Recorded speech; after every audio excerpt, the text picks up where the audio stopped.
साथियों नमस्कार, मैं अर्जुन कुमार एकेडयू क्लासेस के शिक्षा मंच पे आप सभी का स्वागत करते हैं।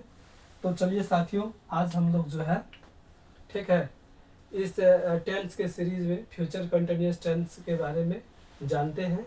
ठीक है, जैसा कि साथियों हम लोग जो है प्रेजेंट टेंस, पास्ट टेंस के बारे में पढ़ लिए हैं और फ्यूचर टेंस में जो है फ्यूचर इंडेफिनिट टेंस के बारे में जान चुके हैं। आज जो है हम लोग फ्यूचर टेंस में जो है फ्यूचर कंटिन्यूअस टेंस या फ्यूचर जो है इम्परफेक्ट टेंस, यानी कि ध्यान दीजिएगा अपूर्ण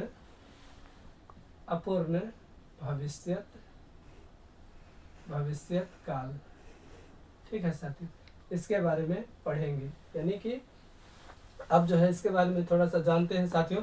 ध्यान दीजिए, जिस टेंस से यह पता चले कि काम फ्यूचर में, या जिस टेंस से यह पता चले कि काम फ्यूचर टेंस में, ठीक है, फ्यूचर टेंस में जारी रहेगा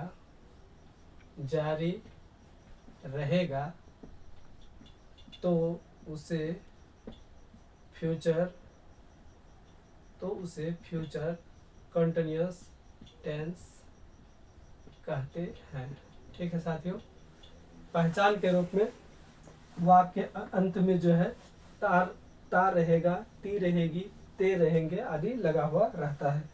इसको भी जो है नोट कर लीजिए कि वाक्य के अंत में, ठीक है साथियों, यहाँ पे जो है लिख लीजिए कि वाक्य के, ध्यान दीजिएगा, वाक्य के अंत में, ठीक है, ता रहेगा, यानी वह पढ़ता रहेगा। ठीक है, वह जैसे आई शेल बी रीडिंग, ठीक है, मैं पढ़ता रहूँगा। ठीक है, ता रहेगा, ती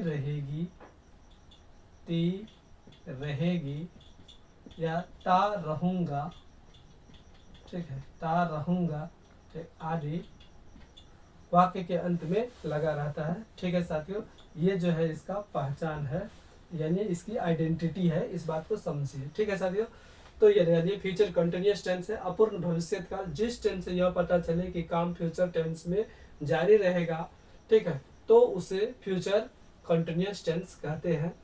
ठीक है साथियों, आइडेंटिटी यानी वाक्य के अंत में ता रहेगा, ती रहेगी, ता रहूंगा आदि लगा रहता है।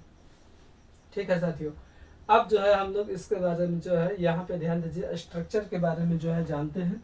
ठीक है, और साथियों जो है पहले वाला वीडियो भी जो है आप लोग देखिएगा, ठीक है, एक सीक्वेंस में देखिएगा, तो फिर जो है चीज़ें आपको जो है दिमाग में जो है रच बस जाएंगी। ठीक है साथियों, तो इस बात को समझेंगे। अब हम लोग जो है फ्यूचर कंटिन्यूअस टेंस यानी कि फ्यूचर इम्परफेक्ट टेंस, इसे फ्यूचर इम्परफेक्ट टेंस भी कहते हैं, तो इसके बारे में जो है अभी जाने हैं किसे कहते हैं। ठीक है, तो इसका स्ट्रक्चर के बारे में यहाँ साथियों समझिए, ये ध्यान दीजिएगा।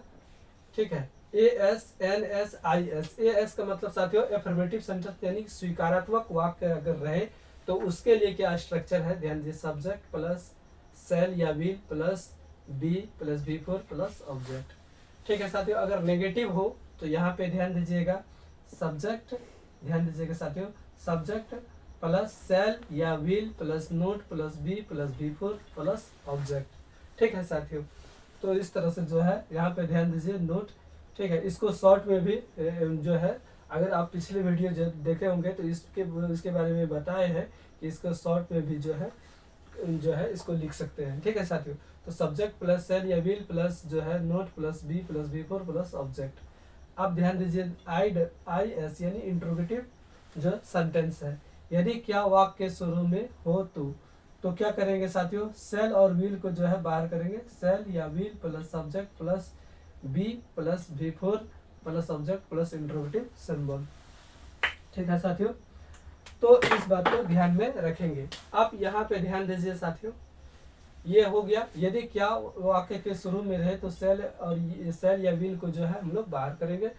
अब यहाँ ध्यान दीजिए आई डब्ल्यू, यदि आई डब्ल्यू वाक्य के बीच में हो तो, यानी कि इंट्रोगेटिव सेंटेंस में हम लोग पहले भी पढ़ चुके हैं कि इसमें दो जो है शर्त होता है। यदि आई डब्ल्यू वाक्य के बीच में हो तो आई डब्ल्यू यानी इंट्रोगेटिव वर्ड के बारे में जो कि पहले भी हम लोग जान चुके हैं, आई डब्ल्यू ठीक है प्लस सेल या will plus subject plus be plus before plus subject plus interrogative symbol. ठीक है साथियों, इस प्रकार से जो है हम लोग जो है इसके स्ट्रक्चर के बारे में यहाँ पे जाने हैं। अब हम लोग जानते हैं कि सेल का प्रयोग, ये ध्यान दीजिएगा साथियों, बी का प्रयोग सभी के साथ होगा। V4 का मतलब तो जानते ही हैं, है ना, V1 प्लस ING, यानी कि वर्ब के पहले रूप में अगर ING लगा देते हैं तो वो V4 हो जाता है। ठीक है साथियों, ये तो बखूबी हम लोग जानते हैं। ठीक है, अब इस बात को अब आप समझना है कि जैसे ये सेल का ध्यान दीजिएगा साथियों, सेल का यूज और ये व्हील का यूज, इसके बारे में भी हम लोग जानते हैं कि ध्यान दीजिएगा आई और वी के साथ जो है सेल का प्रयोग किया जाता है। ठीक है, आई और वी के साथ सेल का प्रयोग किया जाता है। बाकी जितना भी है यू है ना, यू है, दे है, ठीक है साथियों, he see it, one name, two name, ठीक है, यानी सिर्फ आई और डब्ल्यू को छोड़ करके बाकी जितना भी है सभी के साथ जो है विल का प्रयोग किया जाता है। लेकिन एक बात ध्यान रखिएगा, दृढ़ प्रतिज्ञा हो और जो है निश्चित कभी या अवश्य वाली बात हो तो जस्ट अपोजिट हो जाता है, यानी कि सेल की जगह विल हो जाता है और विल की जगह में सेल हो जाता है। ठीक है साथियों, तो उम्मीद करते हैं यहाँ पर जो है ये कॉन्सेप्ट समझ गए होंगे। ठीक है, तो ये जो है आपके दिमाग में रच बस गया होगा। अब जैसा कि हम लोग जो है एग्जाम्पल के माध्यम से भी जानते हैं, ध्यान दीजिएगा, आई सेल बी रीडिंग, मैं पढ़ता रहूंगा। ठीक है साथियों, आई सेल बी रीडिंग, मैं पढ़ता रहूंगा। अब ध्यान दीजिए next, he will be singing a song, यानी वह जो है गाना गाता रहेगा। He will be singing a song, वह गाना गाता रहेगा। अब यहाँ पे ध्यान दीजिए साथियों, you will not be reading, you will not be reading, यानी तुम जो है तुम नहीं पढ़ते रहोगे, तुम नहीं पढ़ते रहोगे। द बॉयज विल नोट, ठीक है, the boys will not be making a noise in the class. ठीक है साथियों, यानी लड़के जो है ध्यान दीजिएगा वो कक्ष में यानी अपने जो क्लास में जो है, ठीक है, हल्ला नहीं करते रहेंगे। ठीक है, लड़के लोग जो है क्लास में हल्ला नहीं करते रहेंगे। The boys will not be making a noise in the class.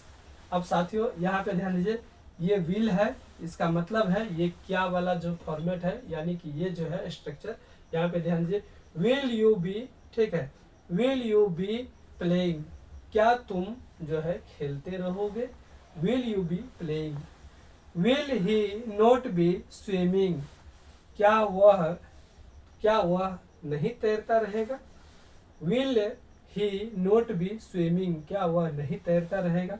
ठीक है साथियों, अब ध्यान दीजिएगा next, where will he be playing, where will he be playing, क्या वह जो है खेलता रहेगा। सॉरी साथियों, व्हेयर मैंने कहा है, तो यहाँ पे ध्यान दीजिए, ये IW है ना साथियों, हाँ यहाँ पे ध्यान दीजिए, ये IW, यानी कि where will he be playing, वह जो है व्हेयर, वह कहाँ खेलता रहेगा। When will you B sleeping, तुम कब सोते रहोगे। ठीक है, when will you B sleeping, तुम कब सोते रहोगे। What will he be doing, ठीक है, वह जो है क्या करता रहेगा, वह क्या करता रहेगा। What will he be doing, वह क्या करता रहेगा। Why will he not be reading, वह क्यों नहीं पढ़ता रहेगा। व्हाई, ध्यान दीजिएगा, क्यों, व्हाई का मतलब क्या होता है साथियों, क्यों। Why will he not be reading, क्या वह नहीं पढ़ता रहेगा। तो इस प्रकार जो है इस सेंटेंस के माध्यम से, इस एग्जाम्पल के माध्यम से जो है हम लोग जो है, ठीक है साथियों, फ्यूचर कंटिन्यूअस टेंस के बारे में समझने का प्रयास किए हैं।